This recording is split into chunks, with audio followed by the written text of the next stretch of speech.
is an Around the A Offseason update with David Foote and Patrick Williams on the Sports Podcasting Network. We're back with another Around the A Offseason update. David Foote and Patrick Williams here. It's been a few weeks, Pat, but we've got some news this week. We're excited to be back and talk about some new coaching hires. A couple weeks ago, we mentioned the handful or more of AHL graduates that were making an impact in the bubble or poised to make an impact in the bubble, and some of them are doing that, so we'll recap that, and we'll tee up some big guests we've got coming up in the next few weeks as well. But it feels like it's been nonstop since the NHL got going in its bubble, and the AHL guys who are there are certainly making themselves known, as we expected they would. Yeah, we said this last episode that this is an opportunity for guys that maybe wouldn't have gotten one otherwise. I mean, like, if you think about it, training camp nowadays is so abbreviated. A lot of times you see these guys, I mean, they're back in the American League kind of before they know what hit them. But now you're getting weeks and weeks of extended time in game situations with all the NHL management right there to see you every night, to work with you in practice, to kind of have those in-person conversations. And it's a really unique opportunity. I mean, so much about this whole situation is kind of a one in a million thing to start with. And for these players, a number of them have really stepped up and made a name for themselves here early on through the first round of the playoffs, the qualifiers, even some of those exhibition games that they played. Full credit to them, because in some ways, 2 good weeks, on the NHL scene can grab attention a lot more than maybe an entire season down in the American League, where, let's be honest, sometimes guys do go under the radar. A lot of players in the past would have loved to have an opportunity like this to jump right into playoff hockey and do so really in some ways the best circumstances they could ask for. Yeah, and I mean, there's always going to be more eyes on the National Hockey League compared to the AHL, but then you magnify that now inside of the bubble where there's 4+ games a day, and everybody is watching almost every game if they're big-time hockey fans. And we're seeing some guys, obviously the guys who played in the league 5-6 years ago making impacts, but we're also seeing some guys who literally were on AHL rosters right before the lockdown started, now coming in and stepping into some major roles here with their NHL teams in crucial and important games. Yeah, I talked to an NHL general manager today, and he was telling me that in some ways this time in the bubble is really the quietest time they've had, in the sense that now all they have to do is watch hockey. They don't have to travel. They don't have to tend to other responsibilities. It's just, you're in the bubble, you take care of your business, and then you go watch 3 or 4 games a day, scout everyone else, see everybody in person. So, you're getting a full array of eyes watching you. And if you're not only just there to make an impression on your own management, you have X number of teams still remaining, 16, going down. It's just a real good opportunity. And it's, we both know this, during the course of the regular season, it's so hectic. It's kind of one game after another. You get the 3-3 situations. You have travel, you have injuries. A lot of times, scouts are coming in, dropping in for one game. They're not really seeing you on an extended basis. Now everybody's there. Everybody's seeing you. You don't have to deal with travel. Kind of, I was joking around with somebody the other day. I mean, to be honest, the bubble sounds like not a bad deal if you're a young guy.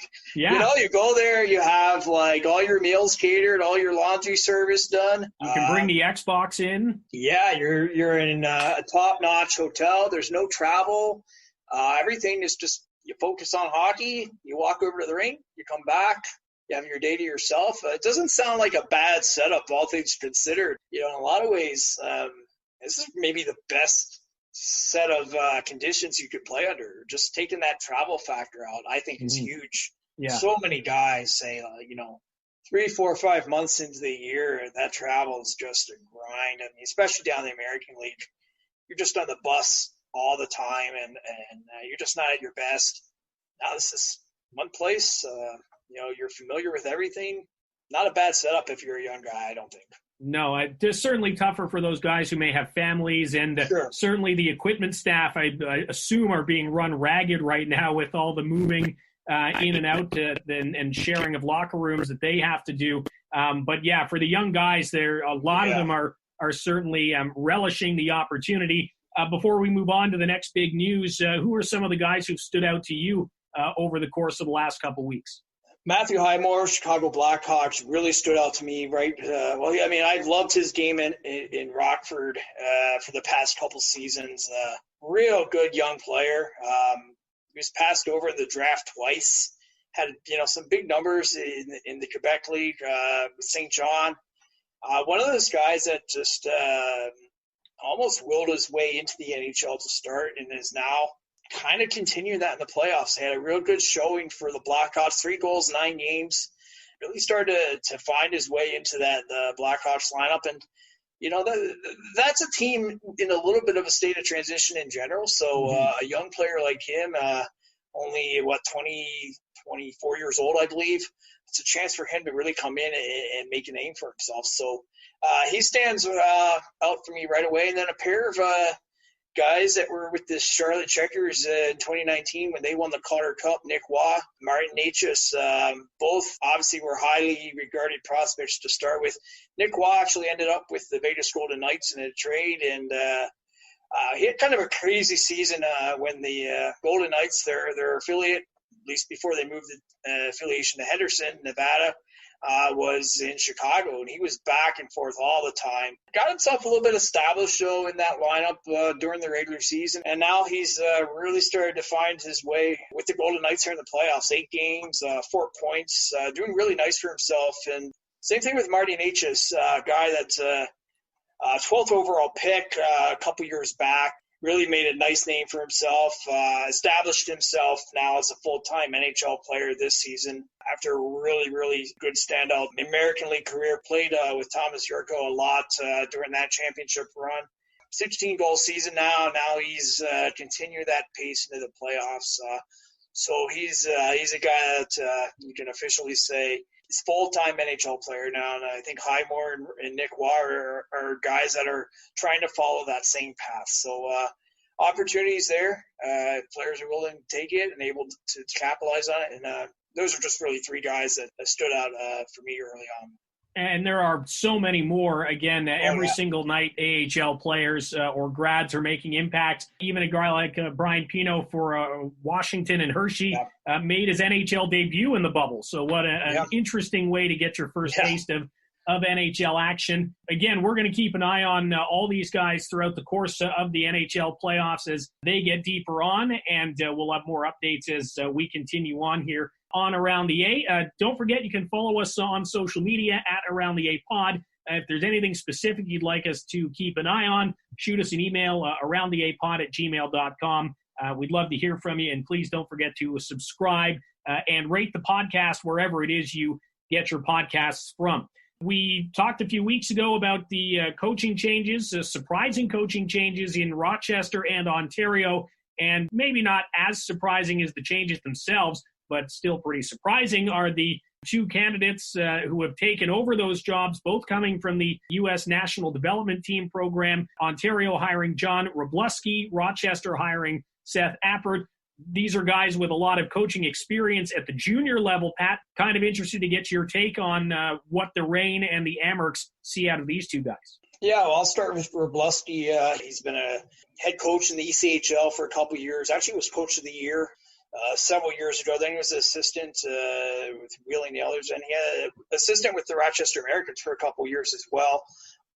Fortunately for him, he was caught up when kind of that constant churn of coaches was coming through Rochester, and the Buffalo Sabres were in complete disarray, and so he was part of that situation. Went back, kind of reinvented himself, if that's the right word, with that U.S. National Development Program.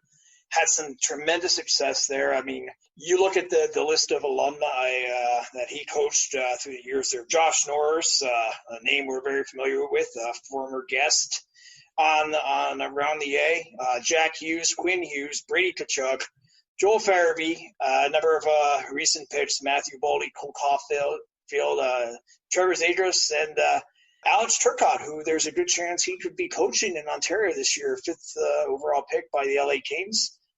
So he's a guy who's really in tune with today's player, and you hear that time and again. NHL teams are looking for that guys who can really have that individual connection, that individual touch, and that teaching ability. He's a guy that did it. I mean, that's really the whole point of that national development program. Won a gold medal at the under 18s a couple years back. His resume is impressive. Only 39 years old, somewhat one of the younger coaches in this league, but he's really made a name for himself. And I think we were talking about this off air. In some ways, a coach that goes into that national development program can really kind of, I think, climb the ranks quickly, as opposed to maybe if you're in the ECHL or even the CHL in some ways. Mm-hmm. We're kind of grinding it out. It's a lot more about wins and losses, and you're not necessarily dealing with tons of high-profile top prospects, building those NHL connections. A guy like Wroblewski went to that U.S. program, which has had a lot of success, and he's got himself a job now in the American Hockey League, one of the real top openings around the league. There's a lot of competition for that job, especially given the cash of prospects that the Kings have there. He won out, and I think he's really set himself up now for a good next step. Yeah, and development, I think, is the key word in the National Development Team program, and we talk about it all the time here on Around the A, that is obviously the key job of the American Hockey League. So yeah, that USHL and by extension the US program, the regard that it's held in is pretty remarkable. And guys that come out of there, they tend to really be rising stars in terms of coaching. And a guy like Wroblewski really fits that bill. And I think, like you hit it right on the nail on the head. Development, that's the key word there in that title. I mean, you could put that in bold and underline it because that is the number one job now in the American Hockey League. It's always been about development, at least going back for the last 40, 50 years. But, I mean, the last 5-10 years now, especially with the cap evolution and just the evolution of the game itself to much more of a skill-based, speed-based game has just made the American Hockey League all that more essential for clubs. And, I mean, that's why you don't see teams splitting affiliations anymore like they used to. Everybody has their own affiliate. They pour a lot more resources in. I mean, you used to be lucky if you had an assistant coach in the American League. Now you have 2 or 3. You have a video coach. You have a player development coach. You have a skill coach. It's night and day from where it used to be. And a guy like Wroblewski, I think, is an extension of that. Let's talk about the other new hire then, Seth Appert in Rochester. Kind of the same thing, a little bit older than Wroblewski, but still has that pedigree of developing some pretty big names. Yeah, he spent 11 years at RPI, kind of one of the bigger name U.S. college programs. He was an assistant at the University of Denver before that. And it's an interesting story how he had been fired 3 years ago. Right after that, Wroblewski gave him a call and asked him if he'd come to the U.S. program, work with that national development team. And obviously he jumped on it. 3 years later, here he is. And I just found it kind of interesting. They're both hired one day after another this week. 2 guys in a lot of ways are kind of on very similar trajectories. They both played college hockey, both highly regarded, come out of that U.S. program. And I think for Appert, it's a little bit of a different situation that he's coming into that Buffalo situation where situation, we'll call it. Yeah, I think situation is probably a nice way to put it. Where I believe it was 21 people that were fired in June, including Chris Taylor and the entire Rochester coaching staff. And we had Kevin Klubja on right after that. And I think we were all scratching our head there because Chris Taylor, by all accounts, whoever you spoke to did a really good job there in Rochester, both in terms of development and winning. But, unfortunately for him, he was caught up in that. Now Appert is coming in. There's been questions. I think that's the big thing now is how committed is Buffalo to putting a winning team in Rochester? And I think if you've ever spent 5 minutes in or around the Rochester Americans and their fan base, it's a high-pressure environment. Those fans expect to win. They haven't had a lot of winning there in recent years in terms of the playoff success. But Chris Keller had brought back at least some respectability to that program. Mm-hmm. Now Appert has to take that, possibly with a lot fewer veteran names there to help things out. He has to both develop and win. So there's going to be some pressure on him going in there. Fortunately for him, he's a real good young head coach. But he's not quite, I don't think, walking into the same ideal situation that Wroblewski is out in Ontario. So two high-profile, I would call them, coaching gigs now taken in the American Hockey League. John Wroblewski in Ontario, Seth Appert in Rochester. And, of course, we won't get to see those guys at work until early December at the soonest. But, we hope right now. So nice to get that done early, I think. Yeah, it's a little strange. Like, if you think about it, the entire, pace and, the little benchmarks throughout the summer where it's like June, July, August, coaches have their routine and kind of how they want to prepare for the season. And now you don't really know what you're preparing for. You don't really know when you're going to be starting. You don't know what AHL free agency will look like. I mean, good luck trying to forecast that. Well, I mean, here we are right now talking about ongoing playoff hockey in the middle of what would typically be the off season and the quietest time of the year.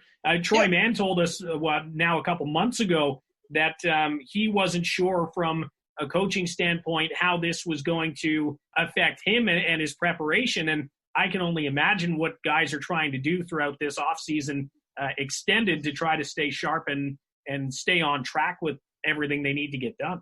Yeah, like if you look at Belleville or really any American Hockey League team, March 11th, everything's shut down. At best, December 4th, they'll resume play. That's almost 9 months. And some players will have played in this NHL Stanley Cup postseason in the summer. Some won't. Training obviously has been all over the place in terms of what players are able to do, access to facilities, access to ice. I can't imagine trying to map out a schedule or map out a game plan if you're a coach where you don't really know who you're going to have, at least in any in-depth way yet. You don't know when your season really will be starting. I mean, December 4th is the date put out there, but that's the earliest, and a lot of things have to go right before then for that to happen. And you don't really know what the schedule is going to look like in terms of travel, opponents, format. I mean, who knows, right? So, most coaches, they literally like in the summer when the schedule comes out, they'll map out every single day of the season, practice, schedule, travel days, off days, game days, you name it. And you're trying to do that now. I mean, you're just literally just kind of throwing darts at the dartboard and making a guess. And unlike most situations, you can't even really make an educated guess here because I've spoken with a number of general managers, coaches this summer, scouts, even going way off the record. They're saying, I honestly don't know what the season is going to look like. And that's not typical for these guys. Most of them, especially when you go off the record, will tell you, kind of what the real story is. Yeah. I don't think they honestly know at this point. I think everybody's just trying to figure things out. And spoke to Craig Heisinger, general manager of the Manitoba Moose earlier, and he made a great point. A lot of this is out of their hands. It's going to be in the hands of the government. And that's just not just the government of Canada. It's the government of the United States, government of provinces, of states, cities, you name it. So there's a lot of hurdles they still have to go through to even get to opening night, let alone actually move this forward. Yeah, as we've been saying all along here, you can make all the plans you want, but when it comes down to it, we're at the mercy of a virus that we still don't know a whole lot about. So we will continue to think positively. I think at this point, circle December 4th on your calendar, but we really have no idea what's going to happen. With that said, the free agency period is going to be a little bit of a circus, I would think, and I'm sure the signings will start to heat up as we get closer to December, which still seems so strange to say. But a couple of veteran names being signed here this week. If we wrap things up on this note, Ryan Murphy, a big signing for the Henderson Silver Knights, a guy with just under 200 games of AHL experience and just under 200 games of NHL experience. He's been to the World Juniors and things like that. He's not the biggest defenseman out there, but a nice piece to add, I think, for a team that is getting set to make its debut in this league eventually. And then Zach Fucale signing with Washington, and the Hershey Bears can always use another goaltender. So a couple of big signings here this week. Yeah, starting with Murphy. He was a 12th overall pick by Carolina a number of years ago. Never quite panned out, and then now has bounced around. Played this past season in the KHL. And unlike a lot of players in the American League who have been going to the KHL this summer, he's coming the other way. Mm-hmm. He landed in pretty nice spots, Henderson. His career just kind of never got on track. He spent a long time in Charlotte, never really fully broke through to an NHL full-time job on a sustained basis, then bounced around to Minnesota, New Jersey, and last year to the KHL. He's back. It's an American League deal, but it is in Henderson. It's a little bit of, at least, for a player like that, you're going to be in one city, which is nice. Mm-hmm. And it's an opportunity. And, guys have converted those AHL deals into NHL opportunities. Granted, he's 27 years old, so that window may or may not be closed at this point. But it's a good setup for him, at the very least, to be with a top-notch operation like Henderson looks like it's going to be. And then Fucale's another guy. He's bounced around a ton. I think we all know him from his World Junior days and his days in the Quebec League. Habs second-round pick way back.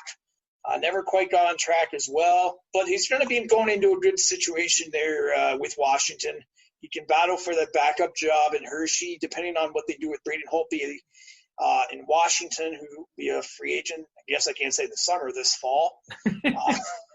But that may lead to Vitek Vanacek or Phoenix Copley going up to Washington full-time. That will leave Hershey in need of a backup goalie. It's an opportunity for Copley. At the very least, you're going to another top-notch setup. It could be a lot worse, especially considering what the job market looks like right now. Again, as these signings continue to trickle in, we will have updates as well. There have been a few others, but those are perhaps two of the bigger names, I think, to land. And again, for a team like Henderson to make a move like that shows that they are actively working towards their debut whenever it does come. So a busy week here in and around the American Hockey League. Again, we'll remind you that you can follow us on social media at Around the A Pod. We're on the Facebook as well if you want to find us there. And we're open to guest suggestions aroundtheapod@gmail.com. We do have a couple of guests coming back. Hershey Bears president Brian Helmer coming on, and you mentioned Craig Heisinger from the Manitoba Moose. It'll be nice to hear from some executives and maybe dig a little deeper into how they're handling this extended offseason. Yeah, I mean, it's a unique situation for all of them, because you ask yourself, if the NHL general managers are admittedly this kind of uncertain about what the future looks like now, imagine the American League, where you have so much less control in the best of times. And Heisinger made a good point. A lot of these decisions are not in the American League's hands at all. They're either in their government, as he said earlier, or they're in the NHL hands. And you have to somehow make that work for all sides. It's that AHL local franchise side, it's NHL parent team, and then it's the business side, right? So at some point, you're going to need to figure out the business and the finances of all this, because if you can't really get any sort of real significant crowds into buildings anytime soon, it's going to be a really tough fit, especially there's 12 independently owned clubs. So at some point, I think you're going to have a really difficult discussion about money and about who's paying for this. On the other side, NHL teams absolutely need and want their prospects to be playing somewhere this year. You don't want them to go what could be, a year and a half without game competition? So you need to do something. Some teams have loaned some of their European players out to Europe, at least for the time being, but that's a difficult situation in the sense that you're kind of surrendering some of your control over the player. You're not getting that day-to-day instruction time with him, so it's not an ideal situation. And one final thing I just want to point out, I've gotten some people have asked me, could the AHL do a bubble? And I just want to say, I don't see it happening. No. We don't know what the NHL bubble costs, but there's a report out I believe it was USA Today a couple weeks ago, that the NBA bubble that they're doing in Florida cost $150 million. Yeah, that's not AHL money. That's not AHL money. Yeah. Yeah. I don't think the bubble's going to work for the American League. I mean, just when you think of what testing costs alone. Yeah. Like putting players up in a hotel for months on end and all the infrastructure you need, all the security you need. I think the NHL has 125 security people between the two bubble hubs. So it's a lot of money. And this is, it's become a much bigger business, this league, in the last number of years, but it's not that kind of big business. No. And we'll again get some of those questions out to Brian Helmer and Craig Heisinger, some team executives, in the next couple of weeks. Maybe we'll see if they have positive outlooks on this whole thing, as we're trying to do. I assume they will. And I also assume they may not have a pile of concrete answers, as we've been saying here, but it'll be nice to get some insight from them nonetheless as we continue on through the offseason here. Yeah, I think if nothing else, time is going to provide some answers, because the closer you get to December, the closer you're going to have the information about where things stand with the virus. We're 5 months into this, and it's hard to believe, but we're still low under 4 months to get to December 4th. So we have a long time to go, but it gets late early, as they say, and there's a certain amount of lead time you need if you're going to go for a December 4th start date. In order to make that happen, you kind of have a sense of where things are, let's say, maybe by October. And then there's the other side that you're kind of squeezed on the other side in terms of time, where you can't start the season too late. I mean, somewhere in January would probably be the absolute latest. Yeah. If you want to have any sort of meaningful season. So the American Hockey League certainly can't be playing in July and August like the NHL is. So there's just so many questions that still have to be resolved. And a lot, like Craig Heisinger said, a lot of it's going to be out of their hands, which I think makes it all more difficult to plan. Well, we'll see if they'll fill us in on any potential contingencies maybe next week. For now, we'll say goodbye. For Patrick Williams, I'm David Foote. Thanking you again so much for listening. We'll talk to you next time on Around the A on the Sports Podcasting Network. This has been an Around the A offseason update on the Sports Podcasting Network. Stay up to date on the latest news and notes from the American Hockey League by subscribing to Around the A wherever you get your podcasts. And find us on social media at Around the A Pod.